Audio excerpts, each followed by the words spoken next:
बिस्मिल्लाहिर्रहमानिर्रहीम। अस्सलाम वालेकुम डियर स्टूडेंट्स। हमने इससे पहले चैप्टर नंबर 17 सेकेंड ईयर का कंप्लीट कर लिया हुआ है।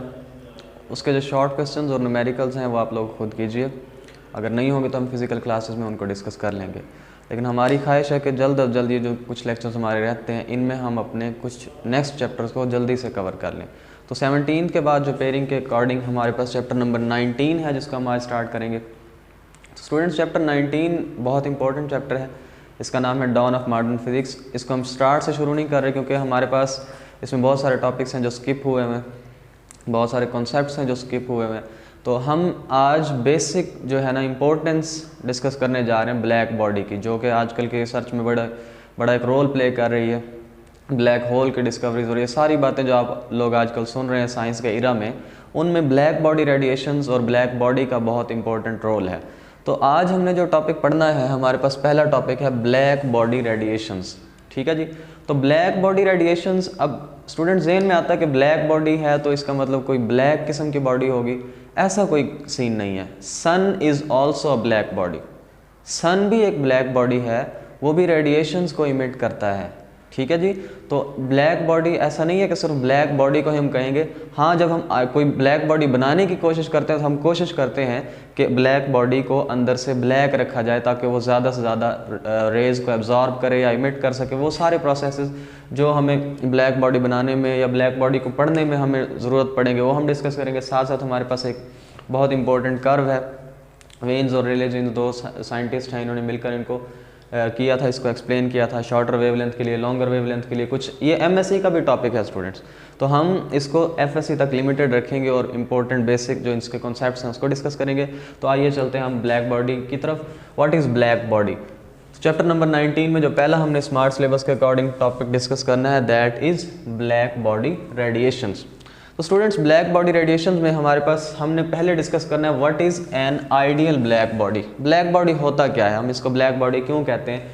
तो black body is a body that absorb all the radiations incident upon it. यानी कोई ऐसा जिस्म ब्लैक बॉडी कहलाएगा जिसके ऊपर रेडिएशंस को इमिट किया जाए और वो सारी की सारी, क्योंकि वो आइडियल है तो सारी की सारी इंटेंसिटी की, सारी फ्रिक्वेंसी की वेव्स को, वो इंसिडेंट रेज़ को जो है वो एब्जॉर्ब कर लेगा। तो ऐसा ऑब्जेक्ट, ऐसा बॉडी जो तमाम इंसिडेंट रेज़ को एब्जॉर्ब कर लेता है वो कहलाता है ब्लैक बॉडी। तो स्टूडेंट्स ब्लैक बॉडी को बनाया कैसे जाता है, ये आप इसकी फॉर्मेशन यहाँ पे देख लें कि ब्लैक बॉडी अगर हमने, वो तो आइडियल ब्लैक बॉडी है जो सारी की सारी रेज़ को एब्जॉर्ब कर ले इंसिडेंट को। लेकिन अगर आप चाहते हैं कि कोई आइडियली ना हो, ब्लैक बॉडी बनाया जा सके रियल में, तो फिर उसको बनाने के लिए कुछ हमें स्पेसिफिकेशंस करना पड़ते हैं कि हमें इसको इस तरह से, अगर हमारे पास एक बॉक्स है, इस बॉक्स के अंदर हमारे पास एक ऑब्जेक्ट पड़ा हुआ है जिसमें ये एक स्मॉल होल है, इस होल से रेडिएशन एंटर हो सकती हैं, इस होल से रेडिएशन एंटर होंगी और इसके अंदर ट्रैप हो जाएंगी जिसमें ये कैविटी है, इसको बोलते हैं इंटरनल कैविटी, और इसमें रेडिएशन जो है ये ट्रैप हो जाती है। ठीक है जी। रेडिएशन जब आती हैं तो सारी की सारी एब्जॉर्ब हो जाती हैं। ठीक है जी। रिफ्लेक्ट नहीं होती। तो ब्लैक बॉडी रिफ्लेक्टर नहीं है। ठीक है जी। एब्जॉर्ब कर लेता है इसको, सारी की सारी वेव्स को एब्जॉर्ब कर लेता है और फिर इनको बाद में जब हम टेम्परेचर देते हैं इसको ये रिफ्लेक्ट करता है बाद में। लेकिन अब क्या होता है जी, इंसिडेंट रे जब यहाँ आती है तो इसके अंदर ट्रैप हो जाती है और इसको फॉर्मेशन में आपने ये डिस्कस करना है कि इसको अंदर से ब्लैक कोटिंग की जाती है क्योंकि black colour is a perfect absorber. तो ब्लैक कलर में एब्जॉर्प्शन ज़्यादा होती है लाइट की, अगर लाइट की इंसिडेंट रेज आएंगी तो ये थी हमारे पास फॉर्मेशन कि हम ब्लैक बॉडी को बना कैसे सकते हैं। तो अब स्टूडेंट्स यही स्मॉल होल है, इससे रेडिएशंस आ सकती हैं और इसी से ही रेडिएशंस को बाहर निकाला जा सकता है। इसको हमने लिखा हुआ है यहाँ पे। उसके बाद ब्लैक बॉडी रेडिएशन जो है, इनको पढ़ने के लिए हमने ये ग्राफ डिस्कस करना है और साथ में इन टेम्परेचर की रेंजेस को डिस्कस करना है। तो इसमें आप देखें स्टूडेंट्स, हमने वेवलेंथ और इंटेंसिटी के दरमियान एक ग्राफ बनाया हुआ है। इससे कुछ बातें हमें यहाँ सीखने को मिलेंगी, उनको एक इस तरह कह लें आप, इनमें से MCQs भी आ सकते हैं और आपकी अंडरस्टैंडिंग के लिए भी ये है कि इसमें हमारे पास जो मेन इंपॉर्टेंट कॉन्सेप्ट है वो ये है, wavelength of the emitted radiation decreases with the increase in temperature. अब क्या हुआ, जब हमने रेडिएशंस को इमिट करवाना है, एब्जॉर्ब तो हो गई रेडिएशन, जब इमिट करवाना है तो खुद ब खुद इमिट नहीं होंगी बल्कि टेम्परेचर देना पड़ेगा उस बॉडी को जिसकी वजह से रेडिएशंस इमिट होंगी। अब जो टेम्परेचर हम देंगे उस टेम्परेचर का रेडिएशन के साथ रिलेशन कैसा है ये हमने यहाँ पे डिस्कस करना है। तो स्टूडेंट्स यहाँ पे देखें, टेम्परेचर को हमने इस तरह से इस ऑर्डर में इंक्रीजिंग लिखा हुआ है। 500, 900, 1100, 1300 एंड 1600। टेम्परेचर क्या हो रहा है जी? इंक्रीज हो रहा है। लेकिन आप यहाँ पे देखें, ये वेवलेंथ्स हैं। वेवलेंथ्स को अगर आप देखें तो रेड की वेवलेंथ डल रेड की सबसे ज़्यादा होती है, चेरी की उससे कम होती है, ऑरेंज की उससे कम होती है, येलो की उससे कम, और ये वाइट जो है ये सबसे कम। तो हो क्या रहा है जी? टेम्परेचर इस तरफ इंक्रीज हो रहा है लेकिन वेवलेंथ इस तरफ इंक्रीज हो रही है। ठीक है जी, टेम्परेचर बढ़ रहा है, वेवलेंथ कम हो रही है। ठीक है, तो ये आपके पास क्वेश्चन है कि जी ब्लैक बॉडी रेडिएशंस को जब आप इमिट करवाना चाहते हैं तो जो जो आप टेम्परेचर दे रहे होंगे, रेडिएशंस की जो वेवलेंथ आपको मिल रही होगी, जो रेडिएशन जिस वेवलेंथ की मिल रही होंगी वो उनमें आहिस्ता आहिस्ता कमी आती जाएगी उनकी वेवलेंथ में।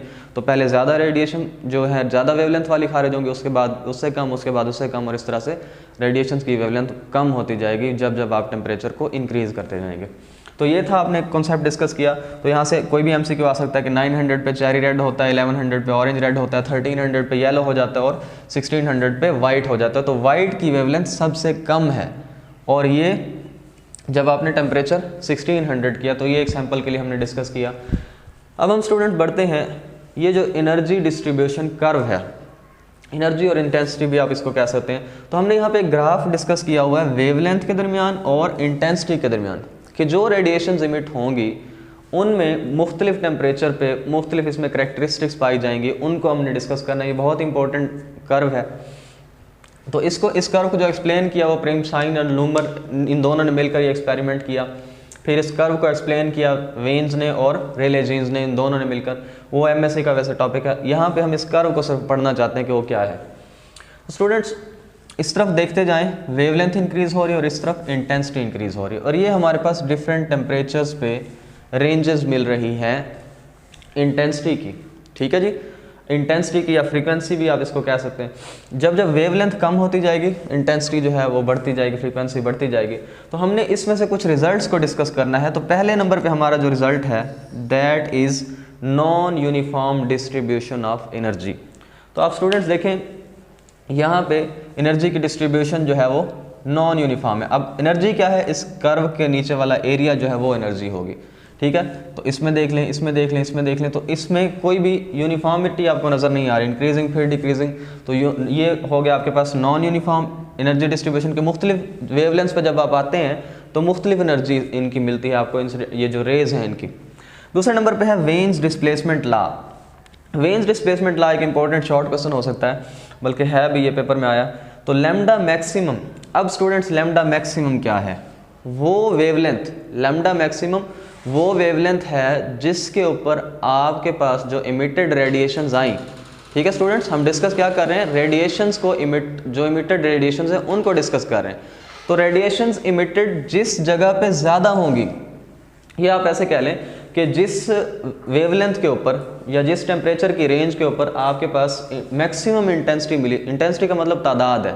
ठीक है जी, तो जितनी ज़्यादा तादाद में जिस वेवलेंथ की रेज खारिज हुई है, ये ग्राफ बता रहा है कि इस वेवलेंथ की ज़्यादा खारिज हुई, इसकी उससे ज़्यादा, इसकी उससे ज़्यादा, सबसे ज़्यादा किसकी है? इस वेवलेंथ की है। ठीक है जी, तो लैम्डा मैक्सिमम वो वेवलेंथ है जिसके ऊपर ज़्यादा से ज़्यादा इंसिडेंट रेज खारिज हुई है। ठीक है जी, तो ये हमारे पास लैम्डा मैक्सिमम है। लैम्डा मैक्सिमम को अगर हम टेम्परेचर के साथ देखें तो मुख्तलिफ टेम्परेचर पे हमने डिस्कस किया हुआ है कि 1000 केल्विन पे क्या है, 1280 केल्विन पे क्या है, 1450 पे और 1650 पे केल्विन पे टेम्परेचर की इन रेंजेस के ऊपर मुख्तलिफ वेवलेंथ्स जो हैं वो कैसी हैं। तो हमने लैम्डा वेवलेंथ समझ लिया कि वो मैक्सिमम वेवलेंथ जिसके ऊपर ज़्यादा से ज़्यादा इंटेंसिटी की वेव्स वो जो है खारिज हुई हैं। फिर उसके बाद वो जो है इन्वर्सली प्रोपोर्शनल है टेम्परेचर के। तो स्टूडेंट्स आप ज़रा देखते जाएं, टेम्परेचर था 1000 केल्विन। टेम्परेचर क्या है जी? 1000 केल्विन। इस पहले कर्व का लैम्डा मैक्सिमम है यहाँ पे। ठीक है जी, इस पॉइंट को यहाँ से ऐसे टिक कर लें। टेम्परेचर पहले से बढ़ गया, 1280 हो गया। अब जो है लैम्डा मैक्सिमम शिफ्ट हो गया इधर, इस पॉइंट को भी मार्क कर लें। टेम्परेचर बढ़ता जा रहा है, लैम्डा मैक्सिमम, अब ये इस कर्व का लैम्डा मैक्सिमम था ये वाला, अब ये इधर शिफ्ट हो गया, अब ये इधर शिफ्ट हो गया, यहाँ से ये इधर आ रहा है। तो लैम्डा मैक्सिमम को मैंने शो किया हुआ है कि ये इस तरफ को हो रहा है। लैम्डा मैक्सिमम ये देखें ना, वेवलेंथ इस तरफ इंक्रीज होनी है, लेकिन ये जो लैम्डा मैक्सिमम की वैल्यूज़ हैं ये आहिस्ता आहिस्ता डिक्रीज़ हो रही हैं जैसे जैसे आपके पास टेम्परेचर इंक्रीज़ हो रहा है। देखें टेम्परेचर 1000 था, 1280 हुआ, 1450 हुआ, 1650 हुआ, और लैम्डा मैक्सिमम आहिस्ता आहिस्ता हर कर्व के लिए पीछे को शिफ्ट होता आ रहा है। इसका मतलब टेम्परेचर बढ़ रहा है और लैम्डा मैक्सिमम यानी वो वेवलेंथ जिसके ऊपर मैक्सिमम इंटेंसिटी खारिज होनी है वेव्स की वो कम हो रही है। ठीक है जी, तो ये जो बताया जिसने उसका नाम था वेन्स, और इसी को ही कहा जाता है वेन्स डिस्प्लेसमेंट लॉ, यानी lambda maximum is inversely proportional to the temperature. तो अगर स्टूडेंट्स हम इस टी को यहाँ मल्टीप्लाई करवा दें तो यहाँ बन जाएगा lambda maximum multiplied by T is equal to constant. तो ये जो कांस्टेंट है इसकी वैल्यू है 2.9 मल्टीप्लाइड बाय 10⁻⁻3। अब वेवलेंथ का यूनिट यहाँ पे मीटर लिखेंगे और टेम्परेचर का केल्विन, तो इसको मिल ही नहीं पड़ना, ये मीटर केल्विन इसका जो है वो यूनिट है। अब स्टूडेंट्स ये दो बातें हमने डिस्कस कर ली, अब हम चलते हैं तीसरी चीज़ की तरफ कि इस कर्व से जो तीसरा रिजल्ट मिला वो है जी radiation intensity varies with the wavelength. तो आप देखते जाएं, ये इस वेवलेंथ पे देखें रेडिएशन की ये वेवलेंथ है, ये वाली वेवलेंथ है और ये इंटेंसिटी है। ये वाला आपको ये जो मैंने एरिया शो करवाया इस ब्लू डॉटेड से, तो ये देख लें, ये देख लें, वेवलेंथ कम हो रही है, इंटेंसिटी बढ़ रही है, वेवलेंथ कम हो रही है, इंटेंसिटी बढ़ रही है, वेवलेंथ कम हो रही है और इंटेंसिटी बढ़ रही है। ये देखिए वेवलेंथ इधर उधर कम हो रही है, इंटेंसिटी ऐसे ऐसे बढ़ रही है। तो ये पॉइंट हमें बता रहा है कि रेडिएशन की जो इंटेंसिटी थी वो वेवलेंथ के साथ साथ वेरी कर रही है। और चौथे नंबर पर जो बात हमने डिस्कस करनी है वो है कि एरिया अंडर द कर्व, जो इन कर्व्स के नीचे एरिया है, ये इस कर्व को अगर हम डिस्कस करें, इसके नीचे जो एरिया है वो बताता है कि आपको कितनी एनर्जी चाहिए रेडिएशंस को इमिट करने के लिए, आपको कितनी एनर्जी चाहिए किसी एक यूनिट एरिया के अंदर। ठीक है जी, तो एक सेकंड में जितनी आपको एनर्जी चाहिए, तो हम बताएंगे जी एनर्जी रेडिएटेड पर सेकंड पर स्क्वायर मीटर। पर स्क्वायर मीटर का मतलब एक यूनिट एरिया में। ठीक है जी, एक यूनिट एरिया में रेडिएशंस को इमिट करने के लिए आपको कितनी एनर्जी देना पड़ी है, जितनी मिकदार एनर्जी की थी वो इस कर्व का एरिया बता रहे। तो यहाँ ज़्यादा होगा तो ज़्यादा एनर्जी आपको देना पड़ी। तो इस तरह से ये आपने डिस्कस करना है। और फिर उसके साथ साथ स्टूडेंट्स नेक्स्ट पे ये इंपॉर्टेंट है हमारे पास, ये भी शॉर्ट क्वेश्चन है कि स्टीफन बोल्ट्जमैन लॉ। तो स्टीफन बोल्ट्जमैन लॉ में हमें जो है एनर्जी के बारे में बताया गया कि जो एनर्जी है, ये जो एनर्जी है ये टेम्परेचर बढ़ने के साथ साथ ये टेम्परेचर के साथ जो है वो डायरेक्टली लिंक करती है और टेम्परेचर की फोर्थ रूट के ऊपर, ठीक है जी, फोर्थ पावर के ऊपर सॉरी। सो एनर्जी जो है वो वेरी करती है T⁻⁴।